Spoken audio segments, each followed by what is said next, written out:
बिस्मिल्लाहिर्रहमानिर्रहीम।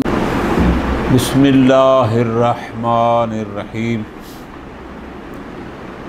हाज़ा कुल्लुहु बिन्निस्बति इला हुक्म मुतअल्लिक़िल क़ात' व हुवल अम्रुल मक़तूअ बिह, व अम्मा बिन्निस्बति इला हुक्मिन आख़र फ़यजूज़ु अन यकूनल क़ात' माख़ूज़न फ़ी मौज़ूइह। पूरी तवज्जो का मुकदमा है इंशाअल्लाह। वो ये है, गुजारिश की थी कि क़ात' की हुज्जियत अपनी है। कोई कहे कि क़ात' हुज्जत है, ये फिर भी है। कोई कहे कि नहीं है, ये फिर भी किसी जाइल के जाल से ये जाल नहीं होती, मजूल नहीं होती, और किसी नाफ़ी की नफ़ से इसकी नफ़ी नहीं होती। हत्ता के ये जो हम जुमला कहते हैं कि अल-क़त्'उ हुज्जा, ये सारी कल वाली बातें हैं। और एक दफ़ा हम कहते हैं अज़्ज़न्नु हुज्जा। यह अज़्ज़न्नु हुज्जतुन जैसा हुज्जत क्यों? अज़्ज़न्नु हुज्जत में ज़न को जाइल हुज्जियत जाल करता है। जिस ज़न को शारे कहेगा हुज्जत है वो मानेंगे, जिसको कहेगा नहीं वो। लेकिन क़ात' में ऐसा कोई मसला नहीं है। ठीक है जी। लिहाजा इसको ज़्यादा, जो कल एक आखिरी सत्र में एक जुमला था बहुत प्यारा, वो ये था कि अन्ना कौनल क़ात' हुज्जतन गैर माक़ूल। ये जैसे हम कहते हैं अज़्ज़न्नु हुज्जतुन, ये कहना कि अल-क़त्'उ हुज्जतुन उस अंदाज में ना, ये माक़ूल इसलिए कि इसको किसी ने हुज्जत बनाया। भाई हुज्जत का काम है मतलूब के क़त्'उ को साबित करना, जबकि ये खुद क़त्'उ है, ये खुद है, किसी के लिए वो सब साबित नहीं करती। ठीक हो गया। अब ये एक हिस्सा था ख़त्म। आज जिस हिस्से का आगाज़ हो रहा है, पूरी तवज्जो का, वो ये है कि क़त्'उ की दो किस्में हैं। एक को कहते हैं क़त्'उ तरीक़ी, और एक को कहते हैं क़त्'उ मौज़ूई। पूरी तवज्जो के साथ, क्योंकि कल ये जुमला बार बार कहा था कि क़त्'उ तरीक़ इलल वाक़े होती है, वाक़े को उसके लिए कश्फ कर देती है। पूरी तवज्जो। इब्तिदा में यही मशहूर सवाल होता है कि क़त्'उ की कितनी किस्में? आप कहेंगे दो, क़त्'उ तरीक़ी और क़त्'उ मौज़ूई। फिर क़त्'उ तरीक़ी किसे कहते हैं, क़त्'उ मौज़ूई किसे कहते हैं, ये अलहदा सवाल है। और दूसरा सवाल है कि क़त्'उ तरीक़ी और क़त्'उ मौज़ूई में कितने लिहाज से फ़र्क है, वो दूसरा सवाल है। उसको आज थोड़ा शुरू करेंगे, मुकम्मल आज हमसे नहीं होगा। ठीक है जी। पहला सवाल, क़त्'उ की कोई किस्में भी हैं या बस क़त्'उ एक ही होती है? तो जवाब, क़त्'उ की दो किस्में हैं। एक है क़त्'उ तरीक़ी और एक होती है क़त्'उ मौज़ूई। पूरी तवज्जो आगा, बहुत मज़े के साथ। अगर शारे किसी चीज़ की ज़ात पर हुक्म लगाए, उसका इल्म व क़त्'उ हो या न हो, उसको कोई दखील करार न दे, तो जो उसकी क़त्'उ होगी वो क़त्'उ तरीक़ी कहलाएगी। मिसालें देता हूँ, क्लियर हो जाएगा। और जहाँ शारे हुक्म लगाने में क़त्'उ को उस हुक्म के मौजू का हिस्सा करार दे, उसको कहते हैं क़त्'उ मौज़ूई। और वाज़ेह, एक दफ़ा शारे यूँ फरमाता है अल ख़म्रु हरामुन, बात समझ आ रही है? एक दफ़ा शारे फरमाता है मालूमुल ख़मरियत हरामुन। थोड़ी सी इसके मिसाल में तवज्जो करेंगे, पूरा एक सफ़ा आपका हल हो जाएगा इसी एक मिसाल पर तवज्जो में। एक दफ़ा शायर ने क्या फरमाया, हराम। इसका मतलब क्या है, तुम्हें इल्म है वो फिर भी हराम है, तुम्हें इल्म नहीं है वो फिर भी, तुम्हें ज़न है कि ये खमर है वो फिर भी हराम है, तुम्हें नहीं है वो फिर भी। वाक़े पर हुक्म लगाया शायर ने, तेरा इल्म होना या न होना, तेरा क़त होना या ना, उस हुक्म में कोई दखील। तो जब तुम्हें क़त हो जाएगी खामर की तो आप क्या कहेंगे, हाज़ा खामरुन। तो जब हाज़ा खामरुन फिर आप कहेंगे याजिबुल इज्तिनाब अन। लेकिन अगर यही शायर यूँ फरमाता कि मालूमुल खमरियत हरामुन, अब बड़ा वाज़ेह हो गया फ़र्क आपके लिए, बिल्कुल 2 और 2 4 की तरह। इसका मतलब है अगर किसी माए का खामर होना तुम्हें मालूम है, तुम्हें मख्तू है, फिर तो उस पर हुक्म हुर्मत आएगा। और अगर उसकी खमरियत तेरे लिए मालूम नहीं है, तुम्हें उसकी खमरियत की कातंग नहीं है, तो इसका मतलब उस पर हुक्म भी नहीं है। ठीक है जी। अगर शायर ने कहा था मालूमुल खमरियत हरामुन, अब अगर आपको इल्म हो गया कि ये खामर है, क़त हो गया कि ये खामर है, तो ये क़त मौज़ूई कहलाएगी। क्यों? इसलिए कि अगर आपको इसकी खमरियत का क़त्ल न हो तो फिर इस और हुक्म हुर्मत भी, तो क़त को हुक्म के मौजू में दखील करार दिया जा रहा है। ठीक हो गया जी। और आसान उर्दू 2 जुमलों में, कातअ तरीकी, जहाँ कात मौजू के हुक्म के मौजू में दखील ना हो।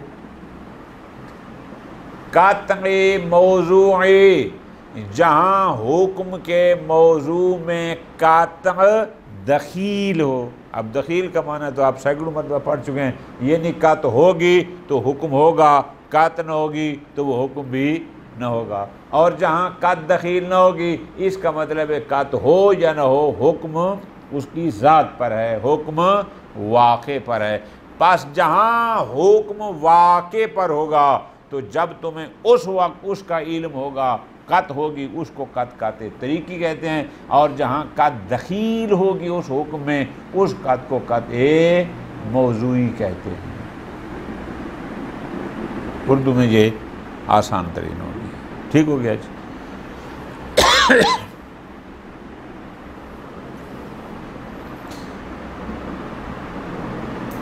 और मिसाल फ़कत समझाने के लिए तरीकी, और एक शख्स मौला आपको कहता है मेरा जो मेहमान है उसका इकराम करना। ठीक है जी। बस मेहमान आया, वो तालिब इल्म है, वो आलिम है, वो जाहिल है, वो ज़ाकिर है, वो जो भी है, बस इकराम करना है। एक दफ़ा वो कहता है कि जो तालिब इल्म मेहमान है उसका इकराम करना। अब मेहमान में क्या होगा, सिर्फ मेहमान काफ़ी नहीं, जब तुम्हें इल्म होगा कि ये तालिब इल्म है, फिर वो वाला इकराम जो उसने कहा था तब तेरे ऊपर लाजिम होगा। जब तक उसके तालिब इल्म होने का तुम्हें इल्म न होगा तब तक वो वाला इकराम भी न होगा। यह आसान समझाने के लिए। हाकदा यहाँ पर मसला यही है कि अगर शायर ने कहा है कि ये हुक्म इस पर है एक, और एक दफ़ा शायर ने कहा है कि जब तुम्हें इस चीज़ का कत्ल या इल्म हो जाए तो हुक्म ये है। बस यही फ़र्क है कि एक दफ़ा वो का दखील फिल हुक्म है और एक दफ़ा वो दखील फिल हुक्म। जिस हुक्म में का दखील न हो वहाँ जो कत आपको हासिल होगी वो काते तरीकी होगी, यानी तरीक इरल वाक़े, वो बरह रास्त आप वाक़े तक पहुँचा रही होगी। और जहाँ का दखील होगी हुक्म में वो काते मौजूई कहलाती है कि वो कात होगी तो वो हुक्म होगा, वो कात न होगी तो वो हुक्म भी न। ठीक हो गया, ख़त्म। दूसरा सवाल, कातए तरीकी और कातए मौजूई में कितने लिहाज से फ़र्क पाया जाता है, या इनमें कोई फ़र्क भी है कि हम ये कह सकें कि ये चीज़ कातए तरीकी के लिए है, ये मौजूई के लिए नहीं है। शेख आज़म रहमतुल्लाह अलैह 3 फ़र्क यहाँ बयान फरमाएंगे जो कातए तरीकी और कातए मौजूई में हैं। 3 फ़र्क, सारे आज हम नहीं पढ़ सकते, शुरू करते हैं इंशाअल्लाह, कल परसों जाके ख़त्म होंगे। पहला फ़र्क, कातए तरीकी हद औसत वाक़े नहीं हो सकती, लेकिन कातए मौजूई हद औसत वाक़े हो सकती है। कल भी हमने यही कहा था, ठीक हो गया जी। अच्छा, दूसरा फ़र्क, जहाँ कातए तरीकी हो बस उसकी इत्तिबा लाज़िम है, काते जैसा शख्स भी हो।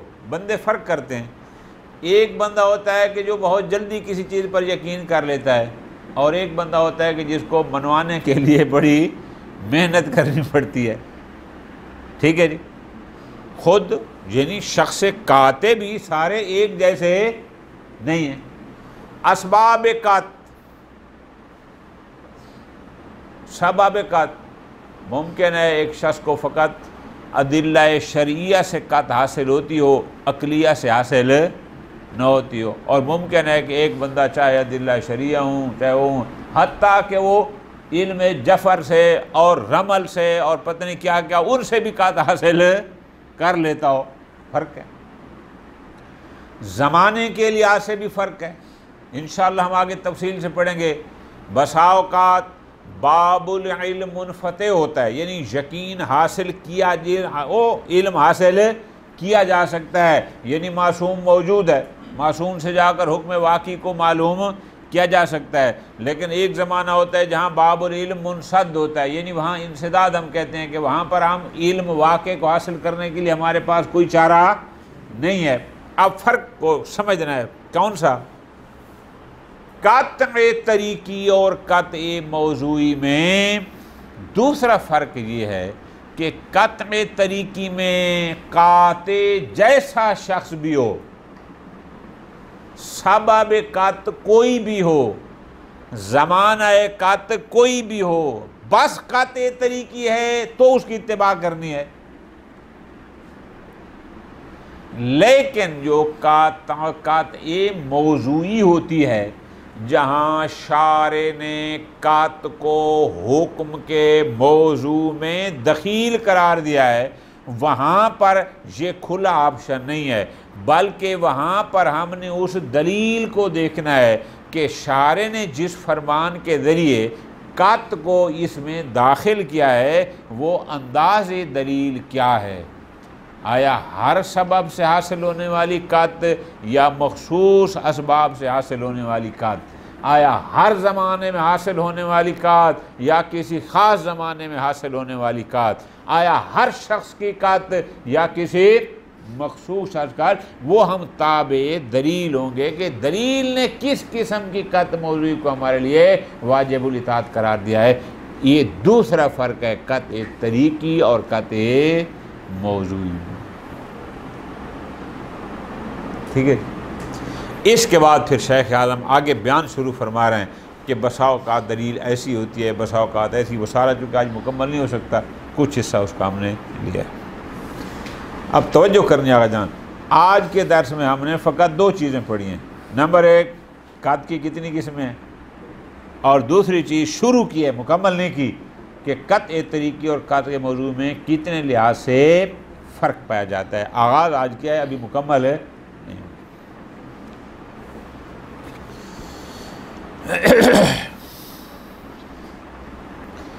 हाज़ा कुल्लुहु, फरमाते हैं ये जो बात हम आपको समझा रहे थे कि कात जो हुज्जत है ये माकूल नहीं है। हुज्जत उस माने कि कोई उसको हुज्जत करार दे, या हुज्जत उस माने कि वो हद वसत वाक़ हो, हुज्जत इस माने में कि वो कात बिल मतलूब का मूजब बने, ना कात ऐसी चीज़ नहीं है। फरमाते हैं बिन निस्बत, ये हम उस कत की बात कर रहे हैं, इला हुक्म मुतअल्लिक़िल कात। तवज्जो करना, एक होता है हुक्म और एक होगा अम्र मकतूबे, किस चीज़ का, की कत।